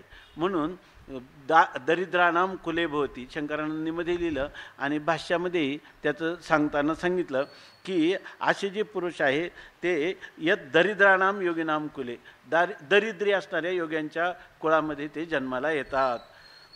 अथवा म्हणजे किंवा हे जो योगभ्रष्ट पुरुष आहे तो धीमताम योगिनाम एव कुले, जे बुद्धिमान असणारे परंतु दरिद्री असणाऱ्या अशा ह्या कुळामध्ये भवती तो जन्माला येतो किंवा उत्पन्न होतो. आता तुम्ही म्हणाल की दरिद्री कुळात मग तो भाग्यवान पाहिला आहे की नाही, पवित्र पण आहे आणि पुन्हा श्रीमंत पण आहे. आणि इथं म्हणतात हा कसा आहे, दरिद्री आहे पण मात्र पवित्र आहे, अशा कुळामध्ये याला जन्म येतो. आणि ते कोणाच्या उदरी, की बुद्धिमान अशा महापुरुषाच्या पासून किंवा कुळामध्ये त्याचा जन्म होतो. म्हणजे ज्याच्या ठिकाणी या मातृकुल आणि पितृकुल हे दोन्ही अत्यंत पवित्र आहेत, परंतु ज्या वंशामध्ये जन्माला आलेलं आहे तिथं मात्र काय आहे, दारिद्र्य आहे, त्याला कोणतीही ऐश्वर्याची उपलब्धी नाही, अशा कुळामध्ये त्याला जन्म येतो. मग आता हे आपल्याला वाटेल की हे तर कमीपणाचं झालं, तर त्याच्यामध्ये तसं नाही. भगवान स्वतः सांगतात की येतत ही, आणि अशा प्रकारचा जन्म की दरिद्री कुलामध्ये पण बुद्धिमान पुरुषांच्या कुलामध्ये जन्म येणं हे दुर्लभतरम, ही अत्यंत दुर्लभ गोष्ट आहे. श्रीमंताच्या कुळामध्ये पवित्र कुळामध्ये जन्म येण्यापेक्षाही दरिद्री म्हणजे अशा बुद्धिमान पुरुषाच्या म्हणजे विद्वान किंवा आत्मानुभवी आत्मसाक्षात्कारी अशा पुरुषांच्या कुलामध्ये जन्म येणं हे दुर्लभ आहे. ही तर गोष्ट फार कठीण आहे. त्यामुळं पूर्वीपेक्षा त्याला येतत तर अतिशय दुर्लभ आहे, म्हणजे त्याचा येतच जन्म असा जन्म मिळणं हे अत्यंत दुर्लभ आहे असं सांगतात. येत ईदृशम जन्म, जो अशा प्रकारचा जन्म आहे तो अत्यंत दुर्लभ आहे असं सांगतात. याच्यामध्ये शंकरानंदांनी मधुसूदन सरस्वतींनी चिंतन केलेलं आहे. अनेक महापुरुषांचं चिंतन आहे की हा जन्म का, तर काय होतं की जर समजा एखादा मनुष्य श्रीमंत कुळात जन्माला आला, पवित्र जरी असलं तरी ती श्रीमंती किंवा त्या विषयाची समृद्धी पाहून त्याच्या बुद्धीमध्ये बदल होऊ शकतो आणि त्याचं वैराग्य कमी होऊ शकतं. आता ह्या दरिद्री कुळामध्ये एका बाजूला सारखं त्याचं काय चाललेलं आहे, ज्ञानाचा प्रवाह चाललेला आहे, आणि दारिद्र्यामुळं विषयांची उपलब्धीच नाही. त्यावेळेला त्याचं जे उत्तरोत्तर जीवन आहे ते अधिक अध्यात्मातच प्रगत होईल की नाही. म्हणून दुसरा एक भाग शंकरानंद नाही मधुसूदन सरस्वतींनी लिहिला की किंवा शंकरानंदांनी लिहिला बघा, की त्याच्यामध्ये त्यांनी सांगितलं, याच्यातून एक महत्त्वाची गोष्ट सिद्ध होते की जी लोक म्हणतात की संन्यास श्रवणम करूया, संन्यास घेऊन श्रवण करावं आणि श्रवण मनन निधी ध्यासनानंतर आत्मसाक्षात्कार होतो, याचाच अर्थ असा आहे की फक्त संन्यासालाच आत्मसाक्षात्कार होतो, गृहस्थी पुरुषाला या जन्मात ज्ञान होत नाही, असं एक परंपरा अगदी आग्रहाने सांगते. तर ते म्हणतात की भगवन्मुखातून आलेला हा जो श्लोक आहे हा सिद्ध करतो की हा जो जन्म आहे दुर्लभ आहे असं सांगितलं. पण कोणता, दरिद्रानाम काय धीमताम कुले, म्हणजे याचा अर्थ दरिद्री असलं परंतु ते धीमान अशा कुलामध्ये जन्म येतो. म्हणजे बुद्धिमान म्हणजे काय, परोक्ष ज्ञानी का अपरोक्ष ज्ञानी, ज्या कुळात जन्माला येतो ते बुद्धिमान जे आहे त्यांना जे ज्ञान झालेलं आहे ते ज्ञान परोक्ष आहे का अपरोक्ष आहे. अपरोक्ष ज्ञान याचा अर्थ गृहस्थ आश्रमामध्ये आत्मज्ञान होऊ शकतं आणि त्यांच्याच कुलात हा पुरुष जन्माला आला. म्हणून ते म्हणतात ही दयनीय गोष्ट आहे का जे लोक एवढं असूनही भगवंताने मुखतः सांगितलेलं असूनही ग्रहस्थाश्रमात ज्ञान होतच नाही असं जे म्हणतात त्यांना दुराग्रही असं का म्हणू नये. त्या अर्थात हा दुराग्रह याला वचन कोणतं प्रमाण आहे, हा श्लोक प्रमाण आहे. अथवा योगिनामेव कुले भवती धीमताम एतद्दी दुर्लभतरम लोके जन्म येते. हा लोक कारण एक तर ग्रहस्थाश्रमात ज्ञान होण्याला खूप प्रतिबंध आहे आणि त्याच्यामध्ये ज्ञान झालं एखाद्या पुरुषाला आणि त्या पुरुषाच्या उदराला जन्म येणं ही खरोखर गोष्ट काय आहे, दुर्लभ आहे. परंतु हे होत नाही असं मात्र नाही. म्हणजे ग्रहस्थाश्रमातही ज्ञान होऊ शकतं. त्याला उदाहरण कोणातही वाचस्पती मिश्राधिकांचं आपल्याला स्पष्ट त्याच्यातून लक्षात येतं की वाचस्पती मिश्र ग्रहस्थाश्रमात लोक लगेच म्हणतात ग्रहस्थाश्रमात गेले पण ग्रहस्थाश्रम केला का त्यांनी, मग ते संन्यासीच होते. म्हणून आजही संन्यासीची परंपरा भामती निबंधासारख्या याला डोक्यावर घेऊन नाचते संन्यासी परंपरा असं म्हणतात. पण ते झालं जनकाचं काय आहे की नाही, जनकाचं काय त्याच्यामध्ये जनक विदेही देहीचं विदेही भोगदशा आहे की नाही आणि ग्रहस्थाश्रमी आहे की नाही आणि सगळं चालू आहे का नाही, तरीसुद्धा मिथिलायाम प्रदीप्तायाम न मे दहते किंचन असं म्हणणारा कोणी जनकच आहे की नाही. त्यामुळं ग्रहस्थाश्रमात ज्ञान होत नाही असं म्हणता येत नाही. खरं तर ज्ञानाचं असं आहे की ज्याला ज्ञान व्हावं वाटतं त्याला प्रत्येकाला होऊ शकतं. कारण ज्ञान हे त्याचं काय आहे, स्वरूप आहे. दुसऱ्या वस्तूची आपल्याहून भिन्न स्वरूपाची प्राप्ती करायची म्हणलं तर अशक्य गोष्ट असू शकते. पण ही गोष्ट कधीच अशक्य नाही. इतकं आपलं स्वरूप आहे का ते आपलं स्वरूप आपल्याला विषय होत नसतं. ते विषयसुद्धा करायचं नाही. इतकं येत साक्षात अपरोक्षात ब्रह्म आणि ते तुम्ही म्हणता की त्याला ज्ञान होत नाही असं कसं होईल, आहे की नाही. आता या संबंधाने ज्ञानोबाराय सांगतात, अरे रामकृष्ण, या संबंधाने ज्ञानोबाराय सांगतात की नाही अजून एक श्लोक आहे पुढं का, तत्र तं बुद्धी संयोगम लभते पौर्वदेहिकम यतते च ततो भूया संसिद्धौ कुरुनंदन. संयोगम लभते पौर्वदेहिकम यतते च ततो भूया संसिद्धौ कुरुनंदन. तत्र तं बुद्धि संयोगम लभते पौर्वदेहिकम यतते च ततो भूया संसिद्धौ कुरुनंदन. तत्र तं बुद्धि संयोगम लभते पौर्वदेहिकम यतते च ततः भूयः संसिद्धौ कुरुनंदन. तत्र म्हणजे हा जो पुरुष आहे ना, दरिद्री कुलामध्ये जन्माला येणारा हा जो योगभ्रष्ट पुरुष आहे त्याला तत्र म्हणजे त्या दरिद्री योग्यांच्या कुलामध्ये त्याला पौर्वदेहिकम तम बुद्धी संयोगम, त्याला पौर्वदेहिक म्हणजे पूर्वदेहामध्ये जी काही बुद्धी होती तीच बुद्धी किंवा तेच ज्ञान, त्या ज्ञानाचा या ठिकाणी पुन्हा त्याला काय होतं, संयोग होतो. म्हणजे पूर्वीच्या काळी त्याची बुद्धी काय होती, मोक्षप्राप्तीसाठी तो रात्रंदिवस प्रयत्नशील होता. परंतु तरी प्रयत्नशील होता तर कुठंतरी प्रयत्नाची त्याची कमतरता झाली.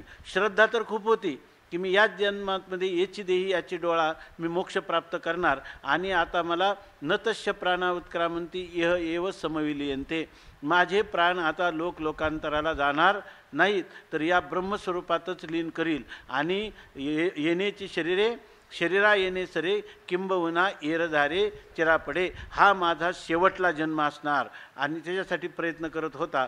परंतु एवढा असताना देखील त्या झालं काय की त्याचा देह पडला आणि त्यामुळे त्याला मोक्ष तर प्राप्त झाला नाही. आणि मग अशा त्याला जन्म आला. तो जन्म कोणाच्या ठिकाणी आला तर दरिद्री असणाऱ्या गृहस्थाश्रमी पुरुषाच्या कुलामध्ये त्याला जन्म आला. मग तिथं होतं काय, तत्र तम, तिथं त्याला पूर्वदैहिकम बुद्धी संयोगम, पूर्वी देहामध्ये जे चिंतन करत होता ते चिंतन त्याला त्या ठिकाणी काय होतं, आपोआप अभिव्यक्त होतं किंवा त्याला त्या पूर्वीच्या देहामध्ये जे ज्ञान झालं होतं त्या ज्ञान त्या ठिकाणी त्याला त्या ज्ञानाची त्याला उपलब्धी होते. तत्र तम बुद्धी पौर्वदेहिकम बुद्धी संयोगम, पूर्वदेहात जी होती ना तीच त्याच्या ठिकाणी त्याला आठवते. जसं आपण रात्रीचा एखादा धडा पाठ केला आणि रात्रीचं झोपी गेलो, आता झोपेत कुठे आपल्याला तो धडा हां, झोपेत कुठं आपल्याला पाठ आहे, पण जागं झाल्यावर आपण पुन्हा तो जर आठवला तर आठवू शकतो की नाही? रात्री झोपताना तो पाठ केलेला होता, सकाळी पुन्हा तो आठवू शकतो. तसं पूर्वदेहामध्ये करताना त्याला मरण आलं, मोक्ष प्राप्त झाले नाही. पण आता या पवित्र कुलामध्ये जेव्हा तो जन्म घेतो त्यावेळेला जन्म आल्याबरोबर त्या ठिकाणी त्याला पहिलं जे तर काय पूर्वी जी साधना केली होती, जे आपलं ध्येय होतं त्या ध्येयाचं त्या साधनेचं सगळं स्मरण त्याला या ठिकाणी होतं. तत्रतम बुद्धी संयोगम लभते पौर्व देहिकम. आणि पुन्हा काय होतं, यतते च ततो भूयाः. आणि त्या ठिकाणी तो काय करतो, संसिद्ध होऊ. आता ह्या जन्मामध्ये तर काय करेन मी, मागच्या जन्मात जे कमी पडलं त्याचं उट्टे काढीन, त्याचं भर काढीन, म्हणून तो या ठिकाणी संसिद्ध होऊ. आता ह्या जन्मामध्ये मला ही योगसिद्धी मोक्षसिद्धी प्राप्तच झाली पाहिजे, म्हणून ततः भूयः. पूर्वीचे पूर्वजन्मात जे अभ्यास केला होता त्या अभ्यासाचे संस्कार त्याच्या ठिकाणी होतेच. आणि आता भूयः, आता या त्याच्यापेक्षाही अधिक संसिद्ध हो. त्या आता पूर्वी जे मला पूर्वजन्मात जे संस्कार होतं त्याच्यापेक्षाही तो भूयः येतं, ते त्याच्यापेक्षा अधिक प्रयत्न करतो. म्हणजे अधिक प्रयत्नाची पराकाष्ठा करतो. की आता सांगितलं ना, गर्भामध्ये त्याला आठवण असते की मागच्या वेळेला मी मुक्त व्हायला पाहिजे होतं, झालो नाही, आता ती चूक करणार नाही. तसं तो म्हणतो की आता जर मला अशा दरिद्री योगी पुरुषांच्या कुलामध्ये जन्म आला तर या ठिकाणी मी ज्ञानच संपादन करीन, आणि आता पुन्हा मी हा शेवटचा जन्म माझा असेल, मी पुन्हा जन्माला येणार नाही असं म्हणतो. त्याच्याविषयी आता ज्ञानोबाराय सांगतात की अथवा ज्ञानाग्निहोत्री जे परब्रह्मश्रोत्री महासुख क्षेत्री आदिवंत. आता म्हणतात तो ज्या कुलात जन्माला येतो ना त्या कुलाचं वर्णन करतात. कोणत्या कुळात तो जन्माला येतो, एका कुळाचं जिथं पवित्र आणि समृद्धिशाली श्रीमंत कुटुंब कुळ त्याचं वर्णन केलं. आता हा महापुरुष अधिक भाग्यवान आहे की जो ज्या कुळात जन्माला येतो ते कुळ कसं असतं तर त्याचं वर्णन सांगतात. अथवा ज्ञानाग्निहोत्री जे ब्रह्मज्ञान हाच कोणी अग्नी आणि त्याचं अग्निहोत्र जे करतात. अग्निहोत्राचं जसं व्रत आहे की त्या अग्नीला कधी विसंबायचं नाही, तसं हे लोक कसे आहेत, अथवा ज्ञानाग्निहोत्री जे परब्रह्मण्य श्रोत्री महासुख क्षेत्री आदिवंत. ज्ञानाग्निहोत्री म्हणजे काही काही लोकांच्या घरातच सतत काय करायचं, फक्त ज्ञानार्जन, त्याच्याशिवाय दुसरं काहीच करायचं नाही. आपलं घरानं जे जसं आपले प्रातस्मरणीय गणेश्वर शास्त्री जे त्यांचं घराण्यात धर्मशास्त्रासाठी जीवन समर्पण करणारे लोक आहेत, त्यांची परंपरा चालत आलेली. तर ते काय म्हणतात की ह्या घरामध्ये फक्त वेदासाठी आमचं जीवन आहे. वेदाचं अपौरुषत्व, वेदाचं सत्यत्व, त्याचा वेदाची उपयोगिता, वेदाचं नेमका अर्थ याच्यासाठी जीवन किती पिढ्याने पिढ्या गेल्या तरी त्यांचं काय तेच ठरले काय ज्ञान हेच त्यांचं अग्निहोत्र आहे.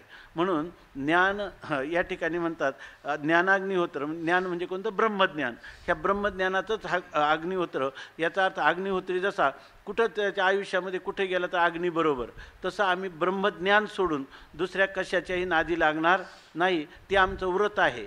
ब्रह्मज्ञान संपादन करणं हे आमचं व्रत आहे. असं व्रत ज्यांनी घेतलेले म्हणजे अग्निहोत्रासारखं ब्रह्मज्ञान हे त्यांचं अग्निहोत्र झालेलं आहे. म्हणजे अग्निहोत्रासारखं व्रत घेतलेलं आहे.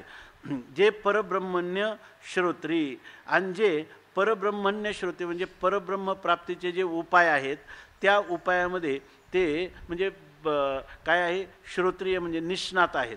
म्हणजे ब्रह्मप्राप्तीसाठी असणारं जे शब्द ज्ञान आहे त्या शब्द ज्ञानामध्ये ते निष्णात आहेत. म्हणून त्यांना म्हणतात की परब्रह्मण्य श्रोत्री.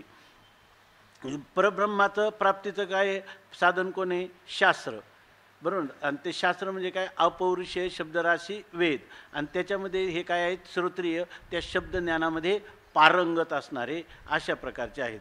म्हणजे त्या घरामध्ये काय आहे, ब्रह्मज्ञान प्राप्ती करायची. ब्रह्मज्ञानाचं साधन असणारं जे अतिंद्रिय वस्तूंचं ज्ञापन करून देणारं जे अपौरुषेय वेद, त्या वेदामध्ये ते निष्णात असतात. आणि म्हणजे शब्दज्ञानामध्ये निष्णात असतात. आणि ज्ञानाग्निहोत्री म्हणजे ब्रह्मनिष्ठ असतात. दुसरी गोष्ट श्रोत्रिय असतात आणि महासुख क्षेत्री आदिवंत. आणि इथं महासुख म्हणजे ब्रह्मसुख, आणि त्या ब्रह्म सुखरूपी जे क्षेत्र आहेत म्हणजे जमीन आहे, त्या जमिनीचे ते आदिवंत म्हणजे अगोदरचे मालक आहेत, म्हणजे वतनदार आहेत, परंपरेनं त्यांना आलेले. म्हणजे श्रोत्रियता, ब्रह्मनिष्ठता, औदार्य, हे सगळं, ही श्रीमंती जी आहे यांच्याजवळ कोणती श्रीमंती आहे? ह्या शास्त्रज्ञानाची श्रीमंती आहे, अनुभवाची श्रीमंती त्यांच्या ठिकाणी आहे. आणि अत्यंत ब्रह्मनिष्ठता, श्रोत्रियता आणि ब्रह्मसुखाचा अनुभव याची म्हणजे ते अनुभवी पण आहेत. आणि असे असणारे जे लोक आहेत ते ब्रह्मसुखाचे, महासुखाचे आदिवंत म्हणजे खऱ्या अर्थाने वतनदार आहेत. असं त्या घरातले लोक असे आहेत, जे सिद्धांताचे या सिंहासनी राज्य करीती त्रिभुवनी, जे कुजती कोकिल वनी संतोषाच्या. म्हणजे त्या आपण नुसतं ह्या घरात वातावरण कसं असेल, ज्ञानोबा अपेक्षित असणार म्हणजे धार्मिक घराणं आहे पण दरिद्री आहे, ते कसं असेल, आणि श्रीमंत घराणं आहे आणि ते पवित्र आहे, तर त्यांचा आचार विचार कसा असेल किंवा कसा असावा याचं एक रेखाचित्र किंवा याचं जे संकल्पना, ती संकल्पना माऊली या ठिकाणी सांगतात की नाही. तिथं कायम काय पाहिजे? ब्रह्मज्ञानच मला संपादन करायचं, ब्रह्मनिष्ठा मला संपादन करायची. दुसरी गोष्ट, ब्रह्मनिष्ठेमध्ये राहण्यासाठी शास्त्रचिंतनच करायचं. आणि ह्या शास्त्रचिंतन एवढ्याचा उपयोग काय आहे? सगळ्यात शेवटी महासुख क्षेत्रीय आदिवंत. माझ्या अंतकरणामध्ये आनंदाच्या डोहात आनंदाच्या लाटा उसळतात का? तर तिथं उसळत असतात. आता दुसरं सांगतात, जे सिद्धांताच्या सिंहासनी राज्य करीती त्रिभुवनी, जे कुजती कोकिलवनी संतोषाच्या.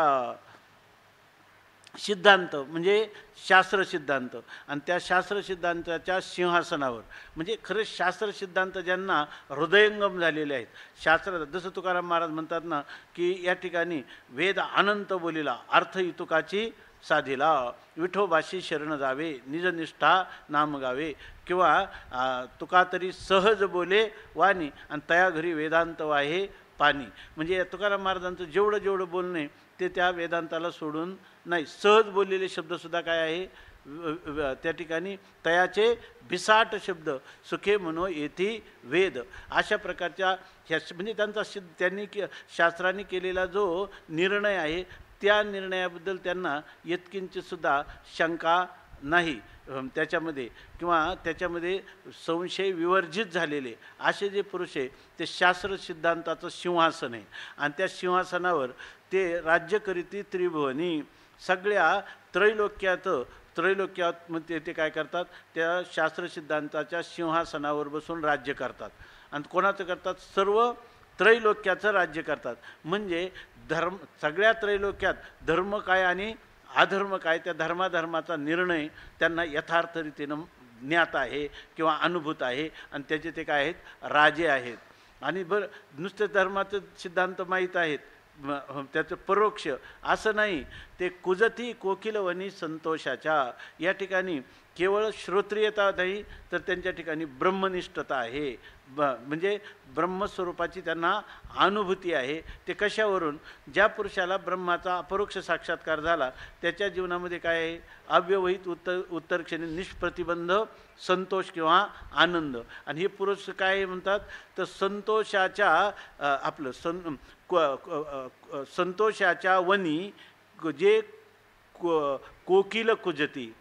संतोषरूपी जे वन आहे म्हणजे आनंदरूपी सुखरूपी जे वन आहेत, त्या वनामध्ये जसं कोकिळा पंचम स्वरात कुजन करते, तसं ह्या आनंदरूपी वनामध्ये हे लोक काय करतात? आनंदाचं कुजन करतात, म्हणजे आनंदाचा भोग घेतात. म्हणजे त्यांना कधी असं वाटत नाही की आपल्याला या ठिकाणी श्रीमंती असावी, असं कधीसुद्धा त्यांना वाटत नाही. त्यांच्या अंतःकरणात काय आनंद आहे, उलट काय चांगली गोष्ट आहे की ज्या देवाने जेवढं दरिद्र दिलं. तुकाराम महाराज म्हणतात, देवभक्ता लागी करुणी दी संसार, अंगे वारावार करुणी ठेवी, श्री द्यावी गुणवंती तरी तिपे गुंते आशा, म्हणून कर्कशा करुणी ठेवी. आणि त्याला जर धन वगैरे दिलं तर प्रतिबंध करील, म्हणून त्याला कायम करतं, कायमचा त्याला 18 विश्व दारिद्र्य असं परमात्मा करून ठेवतो, हे किती आमचं चांगले, बरे झाले देवा निघाले दिवाळे, बरी या दुष्काळे पीडा केली, अनुतापे तुझे राहिले चिंतन, झाला हा व मन संसार, असं तुकाराम महाराज म्हणतात. त्याप्रमाणे इथं सांगतात की ह्या लोकांना काय आहे, संतोषाच्या वनी जे कुजती कोकिल. तुम्ही असं नको म्हणून फक्त शास्त्राचे सिद्धांत ते सांगत असताना त्रैलोक्याच्या मध्ये श्रेष्ठ आहेत किंवा सगळ्या त्रैलोक्यामध्ये असणारे जे शास्त्र सिद्धांत आहेत, त्या शास्त्र सिद्धांताचा निर्णय करताना ते एखाद्या सम्राट आहेत. परंतु परोक्ष ज्ञानाने संपन्नेत असं नाही. ते राज्य जे कुजती कोकिलवनी संतोषाच्या संतुष्टतेच्या बाबतीत पाहिलं तर ते सगळ्यांना सांगत असतात काय आहे, तुम्ही सगळ्या लोकांना सुख पाहिजे असेल तर आम्ही तुम्हाला सुखाचं वितरण करतो. तो का म्हणे, खातो आनंदाचे लाडू नका चरफडू घ्या रे तुम्ही. या ठिकाणी आम्हालाही आनंद आहे आणि तुम्हालाही काय करतो, आम्ही आनंदाचं सेवितो हा रस वाटितो आणि का घ्या रे होऊ नका रानभरी, असा उपदेश करणारे आहे. म्हणून जे कुजती कोकिलवनी संतोषाच्या, जे विवेकद्रुमाच्या मुळी बैसले आहाती नित्यफळी, तया योगी यांच्या कुळी जन्म पावे. आता त्या कुळाचं वर्णन इथं समाप्त करतात. हा पुरुष तया योगी यांच्या कुळी जन्म पावे, त्या योग्यांच्या कुळात जन्म पावतो. पण कसं, तर जे विवेकद्रुमाचे मुळी ते कशात बसलेले माहिती का, विवेकद्रुम म्हणजे विवेकरूपी विचाररूपी जो वृक्ष आहे त्या वृक्षाच्या मुळाजवळ बसलेले आहेत. म्हणजे विवेकरूपाच्या मुळाजवळ बसलं म्हणजे काय, नित्यफळी.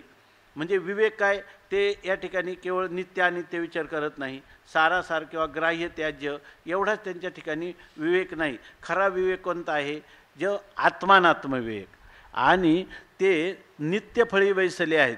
विवेकद्रुमाचा म्हणजे विवेक करताना मला नित्य म्हणजे अविनाशी फल कशाने प्राप्त होईल, म्हणजे मोक्षरूपी फल कशाने प्राप्त होईल, हे त्या विवेकाचं उद्दिष्ट आहे.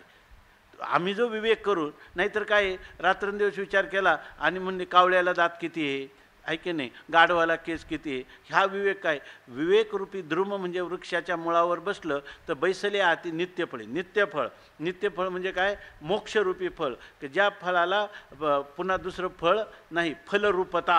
म्हणजे आपल्या जीवनामध्ये हे जे महापुरुष ज्या कुळात जन्माला येतो त्या कुळात दुसरा काही विचारच नाही. याच्यामध्ये त्या आमचे तात्यासाहेब महापुरुष व त्यांचं काहीतरी मला वाटतं 75 एकर काहीतरी जमीन होती आणि त्यांचे कोर्टामध्ये खटला गेला त्याच्यामध्ये. तर त्यांनी सांगितलं की जमिनीसाठी भांडायचं वगैरे काय कारण नाही. याच्यामध्ये त्या जजेला सांगितलं, ते आमचा भाऊ मागतो त्याला देऊन टाका, त्याला पाहिजे त्याला देऊन टाका, कारण आमच्याकडे काय, आम्हाला भागवताची परंपरेची आमची सेवा आहे, ती सेवा करण्यासाठी आम्हाला जीवन मिळालेले, ह्याच्यासाठी आमची जमीन वगैरे आली आम्हाला दिलेली आहे लोकांनी, आता त्यांना पाहिजे त्यांना देऊन टाका, आम्ही परत कोर्टात येणार नाही, असं त्यांनी सांगितलं. कारण का, त्यांच्या जीवनात त्यांना जाणीव ही आहे की आपला जो जन्म आहे तो परमात्मा प्राप्तीसाठी आहे. याच्यासाठी माझ्या वडिलांची मिरासी गा देवा, तुझी चरण सेवा पांडुरंगा, उपवास पारणी राखिला दारवंटा, केला भोगवटा याची लागी. बरोबर, केला भोगवटा आम्हा लागी. अशा प्रकारचं वंश परंपरा दासमी अंकिता, तुका मोकलिता लाज कोणा, अशी ज्या धारणा आहे ना, अशाच कुळात हा योगभ्रष्ट पुरुष जन्माला येतो. तया योगी यांच्या कुळी जन्म पावे. त्या ठिकाणी आम्हाला त्या कुळामध्ये दुसरी परंपरा कोणतीच नाही. त्या कुळामध्ये त्यांनी एक उपनिषदामध्ये मंत्र आहे ना महाराज, की त्या कुळामध्ये कोणीही अब्रह्मविद जन्मत नाही. म्हणजे सगळे असे जे कुळ आहे, न तशा कुले अब्रह्मविद भवती, असं काहीतरी आहे ना, असं जिथं ब्रह्मज्ञान झालं नाही असा पुरुष त्या कुळामध्ये येत नाही, एवढं त्या कुळाचं वर्णन केलेलं आहे. तिथं सगळे ब्रह्मवेत्ते जन्माला येतात आणि त्या कुळाची परंपरा धन मिळवण्यासाठी नाही, मान मिळवण्यासाठी नाही, तर जी ज्ञान परंपरा आहे त्याच्यासाठी सांगितलं. ते ज्ञान हे त्यांचं काय आहे, ज्ञानाग्निहोत्री आणि परब्रह्मण्य श्रोत्री आणि महासुख क्षेत्री आदिवंत, ही परंपरा आहे आणि याचा अभिमान असला पाहिजे, आहे की नाही. दुसरा अभिमान असून काय उपयोग आहे. आणि असं जे योगी पुरुष आहेत, इथं योगी म्हणजे हा काय अष्टांगच योगी असं नाही, असं हे अशा प्रकारचे जे ज्ञानयोगी आहेत त्या ज्ञानयोगांच्या कुळात तो जन्माला येतो. त्यावेळेला त्याचं कसं जीवन असतं. मोटकी देहाकृती उमटे आणि निज ज्ञानाची पहाट फुटे, सूर्यापुढे प्रगटे प्रकाशू जैसा. ते म्हणतात मोटकी देहाकृती उमटे. अगदी सुरुवातीला लहान अशा प्रकारचा तो आईच्या उदरातून जन्माला आला तर लहानसा असा देहाचा आकार त्या ठिकाणी उमटलेला आहे, प्रगट झालेला आहे. पण तिथंच त्याला काय होते, अगदी लहान कोणते हे ना पुढंच एक याच्यात पुढंच सांगितलेले मोटकी देहाकृती उमटे. छोटीशी देहाची आकृती, आप लोक म्हणतात ना मुलाचे पाय पाळण्यात दिसतात, तिथंच त्या ठिकाणी निज ज्ञानाची पहाट फुटे, तिथं त्याला आत्मज्ञानाची पहाट फुटते. आहे की नाही. उदाहरण कोणा झालं, शुकदेवाचं आहे की नाही. ब्राह्मणाचे पोरे खेळाशी भ्याले, ते 12 वर्षे लपाले रे, आणि कापत कापत बाहेर आले, ते नागवेची पळून गेले रे. ऐक खेळिया तुझं सांगतो, जानोनी खेळ खेळे रे. ते शुकमुनी आईच्या उदरातच बाहेर आल्यावर एवढं दुःख आहे, आईच्या उदरातच राहिले आणि बाहेर आल्याबरोबर पळत सुटले. आहे की नाही. तुकाराम महाराजांनी वर्णन केलेले शुक जन्मता संसार त्यजियला सुखे, तोची एक काय जीवनमुक्त तुका म्हणे असं काही. तर जन्मता ज्यांनी संसार त्यागला, अशा प्रकारचे मोटकी देहाकृती उमटे आणि निज ज्ञानाची पहाट फुटे. त्यांना वाटलं की आता जर या वडील त्यांना मागून हाक मारतात, हे शुका हे शुका, तर वृक्षांनी ओ दिली. पण ते म्हणतात जर यांना ओ म्हटलं, पुत्राचं आणि पित्याचं नातं जोडलं तर आपल्याला आयुष्यभर या संसारात खितपत पडावं लागेल. त्यांनी पुन्हा मागं पाहिलं नाही. निज ज्ञानाची पहाट फुटे, सूर्यापुढे प्रगटे प्रकाश जैसा. जसा प्रकाश आहे ना, तो सूर्य उदय व्हायच्या अगोदरच माणूस म्हणतो ना आता झावळं वावळं झाले, प्रकाश दिसायला लागला, तसा हा जन्माला येतो न येतो तोच जणू काही त्याच्या अंतःकरणात आत्मज्ञानाचा प्रकाश पडतो. आणि हे कळण्यासाठी आता त्याला अगोदर जन्माला आला, मग बाल्य, मग तारुण्य, मग त्याच्यासाठी हे नियम नाहीत. कोणतं ते आहे ना की वर्णाश्रम पद्धती सांगत असताना रघुवंशामध्ये श्लोक आहे मला वाटतं की ह्या देशाची संस्कृती अशी आहे की कौमार नाही, बालकालामध्ये विद्याभ्यास करावा, तारुण्यात विषय भोग घ्यावा, नंतर वयोवृद्ध झालं की सर्वांचा परित्याग करावा. शैशवे अभ्यस्त विद्यानाम, बालपणात खूप विद्यांचा अभ्यास करावा, आणि यौवने विषयेषनाम, तारुण्यात विषयाचा भोग घ्यावा, आणि वार्धक्य मुनिवृत्तीनाम, आणि वृद्धावस्थेमध्ये काय करावं, मुनींची वृत्ती करावी, त्यागाचा अभ्यास करावा, आणि योगेनांते तनुत्यजाम, आणि शेवटी ब्रह्मज्ञान संपादन करावं आणि ह्या शरीराचा त्याग करावा आणि पुन्हा जन्माला येऊ नये, अशी परंपरा आहे. पण हा जो योगभ्रष्ट पुरुष आता ज्या कुळात जन्माला आला, इथं त्याला दशेची वाट न पाहता, त्याला आता मी आत्ताशी अजून 4 वर्षाचा आहे, कसं चालेल असं काही नाही, त्याला वयाची वाट पाहावी लागत नाही. वयसेची या गावा न येता त्याला तारुण्यात आलं पाहिजे असं काही नाही. याची उदाहरणं कोण आहे, बाळपणीचं सर्वज्ञता वरितयाचे, लहानपणाचं त्याला काय होतं, सर्वज्ञता त्याच्या जवळ प्राप्त होते. ते समर्थांच्या आई विचारायची, ते काय करायचे, घरातच एखाद्या कोण्यात बसायचे, मोठ्या त्या देवळीमध्ये, नाहीतर भिंतीकडं तोंड करून बसायचे आणि घोंगडी किंवा पासोडी पांघरून आई तू काय विचार करते, ते म्हणायचे चिंता करीतो विश्वासी. तेव्हाच भस्म वगैरे लावायचे, लंगोटी लावायचे, फावडी घ्यायचे आणि तिकडं तोंड करून बसायचे. आई म्हणे अरे तू विचार कशाचा करतो, ते म्हणे चिंता करीतो विश्वाची. म्हणजे ह्याला बाळपणीचं आणि वयशीची वाट न पाहता बाळपणीचं सर्वज्ञता वरी तयाती. दुसरं उदाहरण ज्ञानोबरायांचं, ते 16 वर्षात जे करून ठेवलं, सगळेचं सगळं जग एकवटले, जगातले तत्त्वज्ञानी, तरी कोणी छातीला हात नाही सांगणार की ज्ञानोबरायांना ह्या ओवीतून हेच म्हणायचं, असं म्हणू शकणार नाही. बाळपणीची सर्वज्ञता त्यांना प्राप्त झाली. दुसरं उदाहरण आपण सांगितलं असेल कधी, मधुसूदन सरस्वतींचं, मला वाटतं काल का परवाच बोलता हे मधुसूदन सरस्वतींच्या चरित्रात असं आहे, आपलं चिंतन काय चालले, बाळपणीचं सर्वज्ञता वरी तयाते, वैश्याची वाट न पाहता आणि आपल्या वैश्याची या गावा न येता आणि दशेची वाट न पाहता. कोणती स्थिती, बालपण आहे ते, त्याची वाट आता गेलं पाहिजे, मग थोडंसं कौमार्य येईल, मग तारुण्य येईल, अशी वाट पाहावी लागत नाही. त्याला लहानपणातच ही सर्वज्ञता येते. कशी, त्याचं सांगितलं की मधुसूदन सरस्वती त्यांच्या वडिलांबरोबर एका पंडिताकडे गेले आणि तिथे गेल्यानंतर त्यांची काही चर्चा झाली. हे होते 4 वर्षाचे, मधुसूदन सरस्वती 4 वर्षाचे होते, आणि त्यांनी सांगितलं की काही चर्चा झाल्यावर निघाले त्यांनी सांगितलं नाही, तिथं वर आहे ना, त्यांचं वरच्या भिंतीवर जे काही मांडणीवर ग्रंथ होते, तर ते ग्रंथ काही गुंडाळलेले होते आलवानात. ते म्हणे तो ग्रंथ मला घेऊन जायचा. ते म्हणे त्यांना वाटलं लहान मुलगा उगीच हट्ट, जाऊ दे आपण परत आल्यावर नेऊ. नाही, मला आत्ताच घेऊन जायचा, हा ग्रंथ माझा आहे. ते पण ह्याचा ग्रंथ कसा असं का, पहिल्यांदा त्याची उपेक्षा केली. पण जेव्हा ते एकदम हट्ट करून बसले, हा ग्रंथ घेतल्याशिवाय मी जाणार नाही कारण तो ग्रंथ माझा आहे. मग त्यांनी काय केलं, तो ग्रंथ खाली काढला आणि त्यानं विचारलं की हे ग्रंथ कोणता आहे सांग, मग याचं नाव सांग. आता त्यांनी तो ग्रंथ पाहिला होता का? त्यांनी सांगितलं की मागच्या जन्मामध्ये मी याच्यावर गीतेवर भाष्य केले आणि ते 10 अध्याय याच्यामध्ये आहे. ती पाहिली तर ती हस्तलिखित वही होती आणि ती मधुसूदन सरस्वतीने केलेली टीका ती होती हस्तलिखिताची. आता नाईलाज झाला त्या पंडिताचा, देणंच भाग पडलं. आता हे कुठून त्यांना कळलं? याचा अर्थ पूर्वीचे योगभ्रष्ट आणि ते कोणाच्या कुलात जन्मात आले ह्या अशा महापुरुषांच्या, आणि तिथं आल्यावर त्यांना बुद्धी कशी प्राप्त झाली, तर बाळपणीचं सर्वज्ञता वरी तयार आहे. म्हणून सांगतात की ते 10 अध्याय लिहायचे कष्ट या जन्मात मधुसूदनाने घेतले नाही, त्यांनी फक्त 11 ते 18 भाषांतर केले, आपलं भाष्य केलेले असं सांगतात.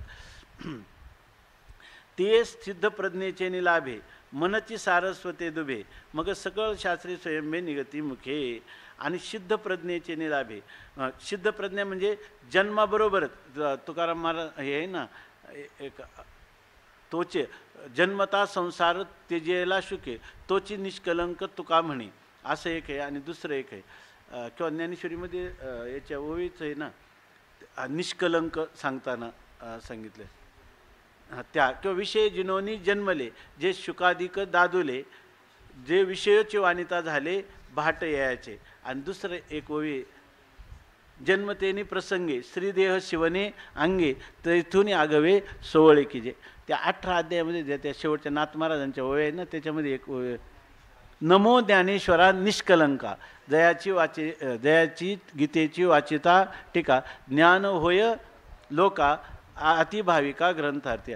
ज्यांची नुसती टीकेची पारायण केली तरी ज्ञान होतं भावार्थ्याला, असं असणारा 16 वर्षात केलेला हा ग्रंथ आहे. त्यांना तारुण्याची वाट पाहावं लागली का? बाळपणाचं सर्वज्ञतेनं त्यांना स्वतःहून वरलेलं आहे असं. आणि हा जो पुरुष आहे अशा कुळात जन्माला येतो आणि आल्यानंतर ते सिद्ध प्रज्ञेचे निलाभे. ती सिद्ध प्रज्ञा म्हणजे जन्मसिद्ध प्राप्त झालेली जी प्रज्ञा किंवा बुद्धी किंवा ऋतंभरा प्रज्ञा, त्याच्यामुळं ती त्याला लाभे, ती प्राप्त होते. आणि मनची सारस्वते दुहे, आणि हे जे सारस्वत म्हणजे ज्ञानग्रंथ जे आहेत त्या सगळ्या ज्ञानग्रंथांचं मनची दुबे म्हणजे त्याच्या मनामध्येच त्याचं आपोआप स्फुरण होतं. सारस्वत म्हणजे अनेक ग्रंथ जे आहे त्या अनेक ग्रंथांना त्याला तो काय करतो, त्याच्या मुखातून ते जणू काही त्याचं दोहन होतं, ग्रंथाचं दोहन. म्हणजे ग्रंथाचं तात्पर्य जे सारस्वते दुबे म्हणजे सारस्वते म्हणजे सरस्वतीचा किंवा ब्रह्मज्ञानाचं प्रतिपादन करणारे काही जे ग्रंथ असतील त्या ग्रंथाचा आशयाचं दोहन तो सहजच करतो. आणि सकळ शास्त्रे स्वयंभे निखती मुखे, आणि त्याच्या मुखातून सगळ्या प्रकारची शास्त्र जी आहे ती सहजच, काही त्याला करावं लागत नाही. तुका तरी सहज बोलेवाने, सहज बोलतो, पण ते सर्ग काय असतं, शास्त्र, सगळ्याच प्रकारची शास्त्र त्याच्या मुखातून स्वतः सहजच त्याच्यातून मुखातून बाहेर पडतात. आईशे जे जन्म जया लागी देव सकाम स्वर्गी ठेले जप होम करीती सदा. आईशे जे जन्म, अशा प्रकारचा जन्म आहे. आता हा जन्म कोणाला वाटतो, मृत्यू स्वर्गीचे अमर इच्छिताती देवा, आणि मृत्यूलोकी व्हावा जन्म आम्हा, नारायण नामे होऊ जीवनमुक्त, कीर्तनी अनंत गाऊ गीती. असं जया लागी देव सकाम, ज्याच्या ठिकाणी देवांची ही कामना, देव सकाम झाले म्हणजे कामनेने युक्त झाले का, अशा प्रकारचा जन्म आपल्याला यावा मृत्यूलोकामध्ये. आणि स्वर्गी ठेले जप होम करीती सदा, आणि ते देव देखील सकाम झाले आणि सर्व काळ या ठिकाणी जप होम, जप किंवा होम करीत राहिले. आमरी भाट होईजे मग मृत्यूलोका ते वाणिजे, ऐशे जन्म पार्था गाजे ते तो पावे. आता म्हणतात आमरी भाट होईजे, स्वर्गामध्ये जे अमर म्हणजे देव आहेत त्यांनी सुद्धा काय व्हावं, भाट व्हावं, म्हणजे याचं स्तुतीपाठक व्हावं. मृत्यूलोका ते वाणिजे, देवांनी ज्याचं वास करावं. खरोखर माणसाच्या मृत्यूलोकामध्ये जन्म येण्यासारखं दुसरं भाग्य काहीच नाही. कारण 100 वर्षाच्या आयुष्यामध्ये पूर्ण तिथंच मुक्त होता येतं, जीवनमुक्तीचं सुख भोगता येतं, मोक्षाला जाता येतं एवढा काळ. आणि इथं काय आहे, इतकं किती जरी आपण यज्ञयागादिकाचे कष्ट घेतले इथं आलं तरी इथं काय स्पर्धा, कलह, असूया, द्वेष, ईर्ष्या सगळं आहेत की नाही तिथंही. आणि अनित्यता किती आहे. तेतम भुक्त्वा स्वर्गलोकम विशालम क्षिणे पुण्य मर्त्यलोकम विशंती. हे सगळं असल्यामुळं अमर लोक देखील ह्या मनुष्य जन्माचं काय करतात, मृत्यूलोकावरच्या जन्माची स्तुती करतात. आणि आयुष्य मृत्यूलोकात ते वाणिज्य मृत्यूलोकाचं वर्णन करतात. आणि आयुष्य जन्म पार्थ असं जो जन्म आहे ते तो पावे, असा जन्म तो ह्या ठिकाणी प्राप्त होतो, मृत्यूलोकामध्ये त्याला प्राप्त होतो. असा म्हणजे केवळ मनुष्य जन्म नाही, शुचीनाम श्रीमताम गेहे योग भ्रष्टो विजायते अथवा योगिनामेव कुले भवती धीमताम, की प्राप्य पुण्यकृतान लोकानुषित्वा शाश्वती हे समाह शुचीनाम श्रीमताम गेहे योग भ्रष्टो विजायते. आणि किंवा ह्या अशा प्रकारच्या कुलामध्ये तो परब्रह्मण्य श्रोती काय अग्निहोत्री अशा प्रकारच्या कुलामध्ये तो जन्म घेतो. आणि मग त्या कुलामध्ये जन्म आल्यावर होतं काय, तर त्यांनी पूर्वी केलेला अभ्यास आहे, त्या अभ्यासामुळे तो परतंत्र होऊन पुन्हा त्याच अभ्यासाकडे खेचला जातो पूर्वसंस्काराने, असं सांगितलं. आता पुढचा श्लोक आहे. पूर्वाभ्यासेन तेनैव ह्रियते ह्यवशोऽपि सः अपि योगस्य शब्दब्रह्माति वर्तते. पूर्वाभ्यासेन तेनैव ह्रियते ह्यवशोऽपि सः जिज्ञासुरपि योगस्य शब्दब्रह्माति वर्तते. पूर्वाभ्यासेन तेनैव ह्रियते ह्यवशोऽपि सः जिज्ञासुरपि योगस्य शब्दब्रह्माति वर्तते. पुंडली